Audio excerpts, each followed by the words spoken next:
Good evening, good people. I would like to start by thanking everybody that has subscribed to this channel, that has liked the videos that I've posted, and also that are commenting. Your comments are really making an input even into my life. Please continue to subscribe, also to share the videos, because it will make it more popular if we share it. And also, don't forget to like. You know, when you like it, don't forget to subscribe, because we are at 209 subscribers just for 2 days. 209 subscribers. And thank you for that. And also thank you for people that are watching this video and are liking it. We are almost at 3,300. It's a real breakthrough. And I must come back and say thank you for that. And continue to do more. Thank you. You know, today as I was sitting, I went through my documents. I wanted to see where my constitution is. You remember I said Constitution, the Bill of Rights, it's chapter 2. Here it is. Here is my book, of which, if we don't know, Judge Rata is hitting us with this book. And because we do not read it, they know that as African people and South Africans, we do not read most of the time, allegedly. That is how they take us. But we need to show them that we are able to can read and we understand the law. We understand the law, and even the defense understands the law. It's only that they are giving respect to Judge Rata at some stage. You know, you would see even Nisi wanting to come out of where he is standing to go and grab him, especially when he wants to fight him allegedly. You can see that. But at some stage, he prefers to be very calm. And let me tell you, the calmness is the thing that is going to kill Judge Rata. Because we see where he is going, allegedly. I think he was given a script to say, you know, this is a black man, maybe that has passed on, that has been unalived. And much as we know that he is a goalkeeper, and somebody's being protected here. Somebody that was in the house is being protected, allegedly. Somebody is being protected that was in the house in that night, from the people that we know, from Togo to Longwe. Hey, friends, even enemies, frenemies, even lovers, even nawe, bo mama. Really, things are happening there. And, you know, Utumelo, I don't know where to start, because even when you watch the documentaries, you see Tumelo going along with his friend, Usenzo Meyiwa, to the house that Senzo was building for his children. I think at some stage there was jealousy in there. Jealousy has built up, especially after he has passed on. Or maybe it has been there even when he was alive. But let me start by saying we need to continue. You know, this one, I will continue to remind you. We need to pray for that family. They need us more than. Remember, Ubaba Kasenzo washona. He passed on because of the heart disease. We can even see that even today the mother is not well. Even Fiso, nowadays when he speaks, his voice is very low. Let alone now the other family members. We don't know how they feel. We need to keep them in prayers. Because even if they can dodge to watch the case when it goes on TV. Somewhere, somehow, they will hear us on the corridor speaking about it. But Team Defense, thank you very much for this week. But something that I want us to also talk about is who is coming on Tuesday. You know, Munisi, you cannot confirm him. You cannot.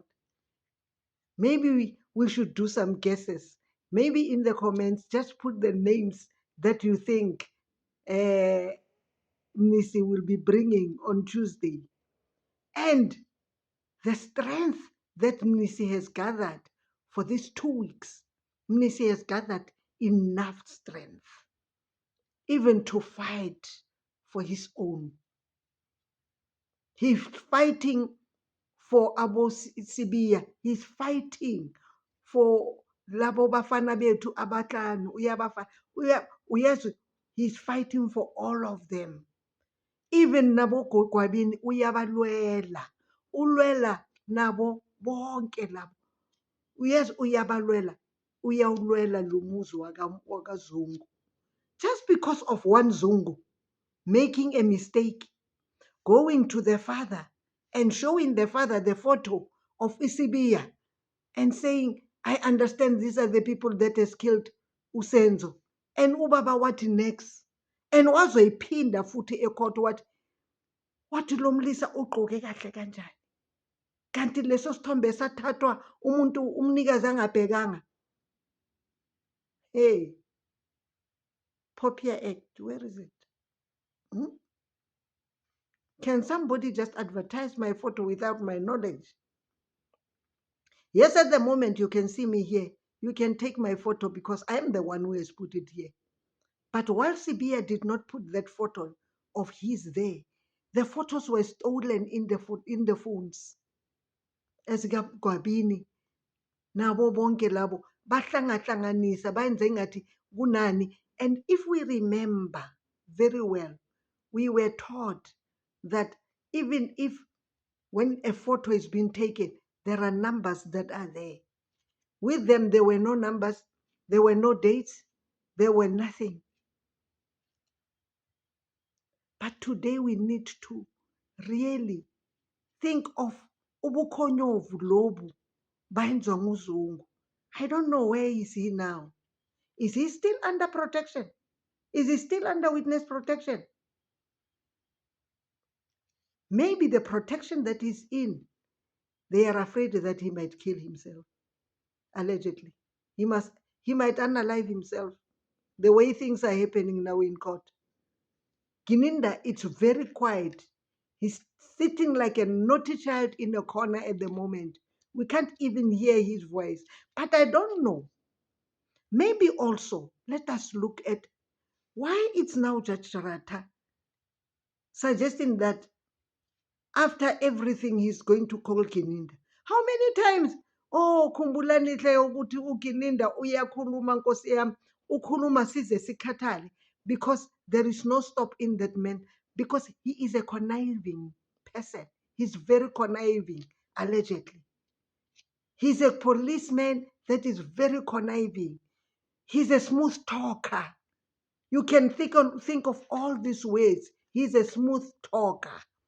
And because he is even controlling Judge Rata, allegedly, you can even see when Judge Rata protects him. That is why he wants him back. Actually, it's Gininda who said, I want to go back there. Don't be surprised that it's him who said, now I can see that the case is crumbling. I am the only one that can pick it up. You can't pick it up now. It is already lost. But we know that the verdict has been written somewhere. And Judge Rata is just going according to the script. And the script is not scripting. The script, it's not scripting. They want to bring this one.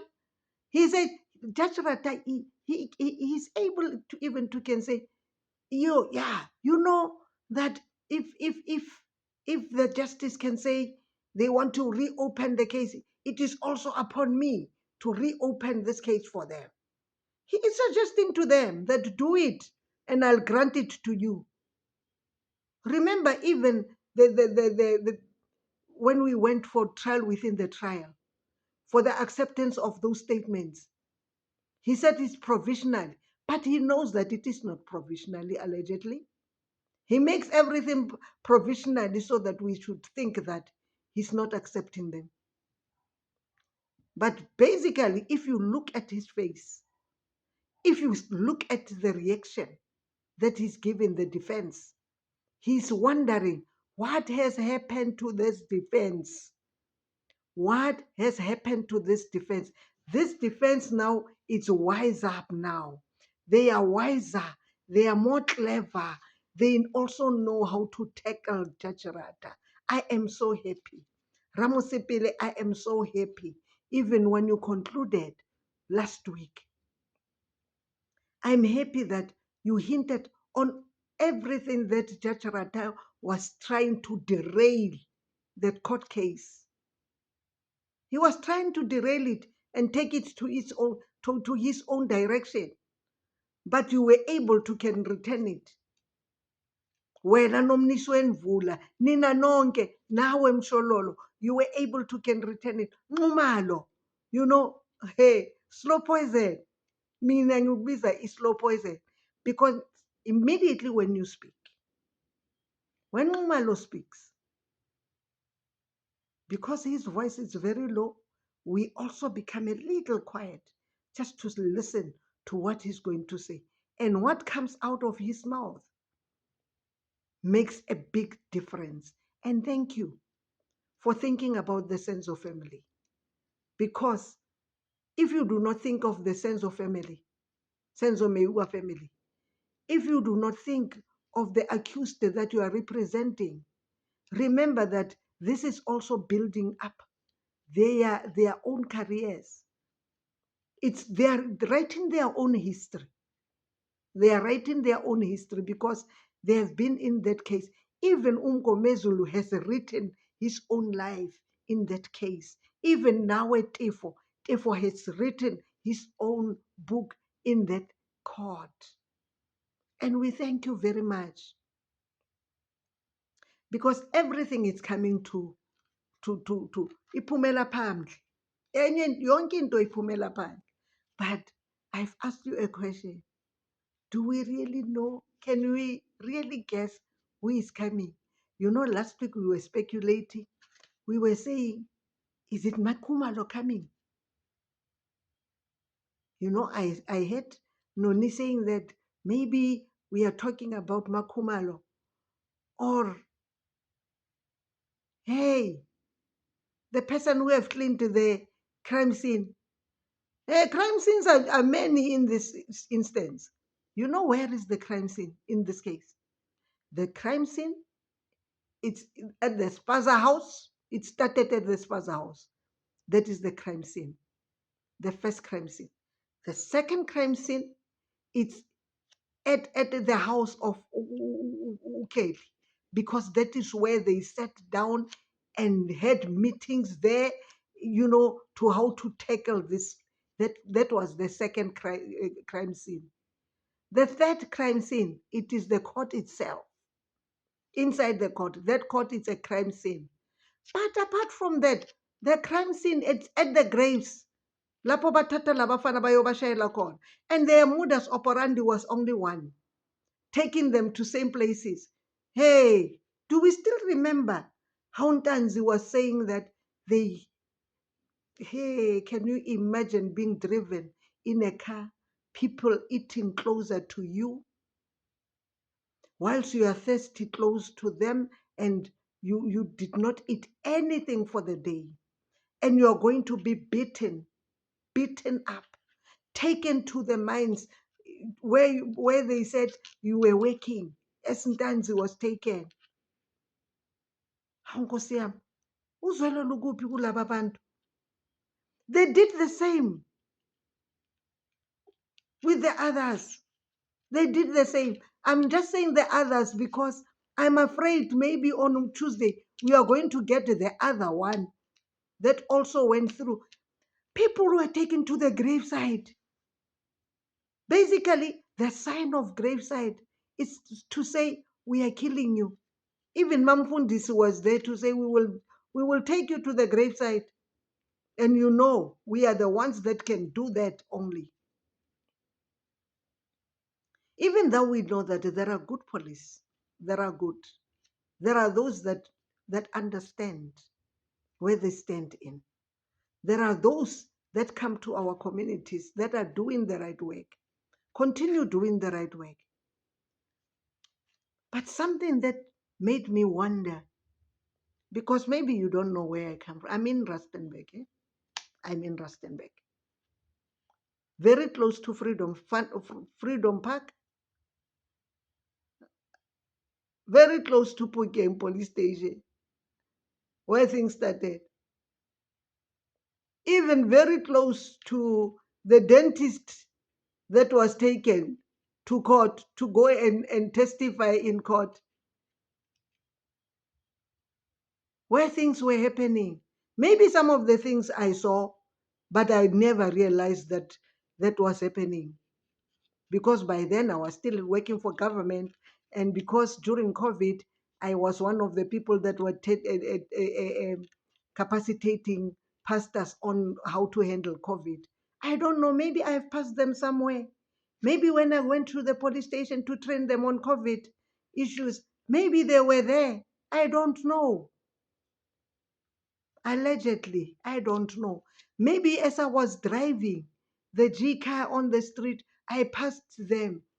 And whilst they were doing all these things to Ntanzi, they did that to Sibiya. Washaywa. We need to even ask, niyakhumbula bakithi ukuthi uSibiya kwenzakalani kuye? Allegedly wazimoshela umntwana abantu. Bathatha amabhuruku wakhe. Akuphi? Where is the brandwood?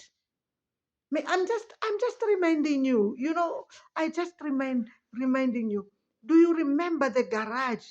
Even though it was COVID time, they would say, where were the people? Why didn't the people see you? Because the garage is a busy place. They forget that when COVID was there, the movement of people was very monitored. When it was 5 o'clock, there was nobody in the street.